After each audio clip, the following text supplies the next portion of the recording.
हप्तेखोरीच्या नादामध्ये पुण्याची संस्कृती बिघडवायचं काम करणाऱ्या मंडळींना ह्यांच्यावर ताबडतोब कारवाई केली पाहिजे। ह्या खात्याचे मंत्री शंभूराजे देसाई, त्यांचं अण्णा देसाई असलं तरी ते कसाईसारखं वागतात, कारण त्यांच्याकडे जे हप्ते गोळा करणारे ही लोक त्यांची आहेत आणि तो हप्ता त्यांच्यापर्यंत पोहोचतो हे माझं प्रकरणानंतर सुद्धा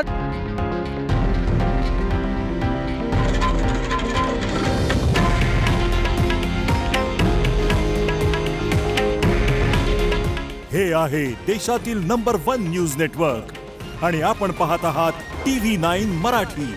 काळजी तुमची, हित महाराष्ट्राचं।